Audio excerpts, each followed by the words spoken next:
James, the Bengals playing the Chiefs. This is, of course, a rematch, a team with whom I guess the Bengals are a little bit more familiar. And here were my high level thoughts when I was thinking about these matchups. I was thinking Buffalo's offense right now and Josh Allen incredibly hot. A lot of variance there, but as hot as can be right now. And that kept going against the Chiefs. And the Chiefs offense is what it is. It's going to score 35 points or more most likely against most teams, and well, it's just going to be very difficult against either offense, I thought. I think that the Bills have a really good defense with or without uh Trey, what's his name, Joe? Why am I White. forgetting his name? Trey White. Thank you. Still a really good defense that to me can do more that bothers Joe Burrow in this offense than Kansas City can. These were my thoughts. I like the defensive matchup a little bit better with the Chiefs. To me, flip a coin with these offenses. That's what I was thinking. James, what were you thinking? Then we'll get Joe's thoughts. Well, yeah, it's simple, right? Honestly, as complex as it feels, and as hard as it's going to beat Kansas City, the Bills' defense is better. And we just watched Joe Burrow get battered and crushed. And so, do I think he's going to get hit against Kansas City? Yeah, we saw that in Week 17. But he's going to get hit against anybody. And you know what I don't want? I don't want to confuse Joe Burrow or a Joe Burrow that's not trusting his eyes because of all the disguises and things that Mike Vrabel did last week, this week. And I think Sean McDermott probably more capable of doing that. So you're playing with fire with either one. It's going to be really tough at this level. But I probably lean Chiefs.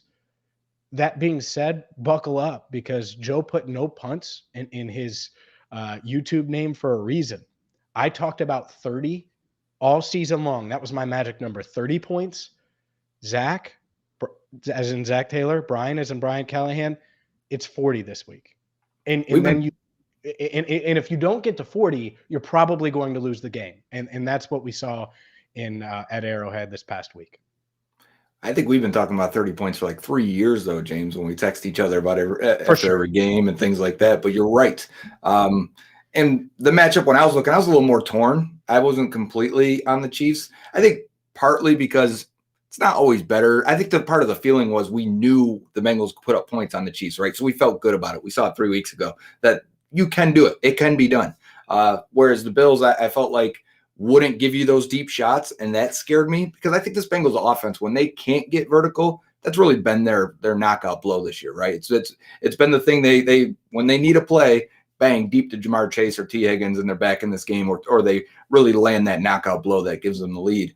And the Bills wouldn't give that. The Chiefs will. So, like, I want that version of the Bengals offense. The Titans wouldn't let the Bengals do it. They wouldn't let Burrow throw it deep. They said, we're not going to let that happen, and we're going to let our front four twist and stunt and try and cause havoc for this offensive line. And it did. And we talked about that last week about how the Titans, those twists and all that and those stunts, it doesn't just confuse the offensive line. It messes up a quarterback that likes to extend plays too. And I think that happened more than a few times. So I look at this Chiefs matchup as, and Brian Callahan said it today, now that I'm thinking about it, he likes Joe when he plays him the second time. It's something we've talked about for a while. Common and uncommon opponents. Well, you feel good about Joe Burrow and the Chiefs getting the same looks again, because they're going to do what they do. Some defense coordinators are going to mix it up and do whatever they have to, right? Bill Belichick and the Patriots, they'll do whatever they have to that week. There are a lot of coordinators that are, this is what we do. We perfected it the best we can, and we're going to do it no matter who the opponent is. I feel like the Chiefs are like that. Yeah, I think that's probably true. It's going to be a different game, though. I mean, recall the Chiefs were up 28-17 at halftime in that game. They could have had more if Von Bell doesn't punch the ball out of Tyreek Hill's hands, and when they end up mano a mano way downfield right before halftime. So it could have been 35-17 at halftime if the Bengals don't get a good play from Von Bell there. And you really banking on holding the Chiefs to 3 in the second half again? Probably not a recipe for success on a repeated basis against this team. So it's going to be a different game. But what needs to be the same is probably Joe Burrow performing at that level and getting something out of Ja'Marr Chase. Maybe it's not 266 yards and 3 touchdowns, but it seems like the Chiefs are ready to give up 203 touchdowns to somebody, if it's Gabriel Davis or if it's Ja'Marr Chase or if it's T. Higgins. There are some differences on the Chiefs offense too. I think Tyreek Hill and Travis Kelce will both be a little bit healthier. I think they were both still dealing with some stuff.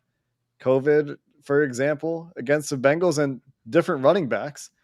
But besides that, there are some things that are going to be similar in this game. And the other big thing that the Bengals will need to learn from the Tennessee game is dealing with crowd noise. Zach Taylor's talked about it. Brian Callahan said it. They're going to pump in the noise in practices this week to try to get a little bit used to it. But you're going to need to come out. Like you guys said, I think, if we're looking at it right now, I'm thinking 40 is the number, the way the Chiefs are going right now. Yeah, it has to be 40. And the communication part, and we'll get into the offensive line next, probably. I think that's a good place to go and how this Chiefs defensive line is different than the Titans. But the communication stuff, they can actually fix. And for all of those talking, and I get it, you want to insert Jackson Carman or you want to do this or that might not be good for the communication part of it as much as anything. And so hopefully there aren't any communication issues this week. And I get it. Arrowhead's going to be more hostile probably than Nissan Stadium was in Nashville, but that was a loud ass stadium. And, the fact that they were able to experience that and sneak out with the win, I do think it bodes well for them this week because they've dealt with it. And that atmosphere was different. I'm trying to think. I've only missed a few games this year. I think it was different than any atmosphere they've had to deal with on the road, and they've been a good road team. So I think they can learn from it. It sounded different. One big difference, too, before we go on too far, I don't want to forget. Remember, Joe Thuney had to play left tackle in that game. Trent Brown wasn't able to go. And then I want to say Wiley was out real quick at right tackle. Both their tackles were down, but also for the Bengals, Quentin Spain went down in that game. And remember, Jackson Carman had a tough time versus Chris Jones. So big differences again there on the O-line for both teams. Orlando Brown, not Trent Brown, different Brown. Both tackles, both very large men.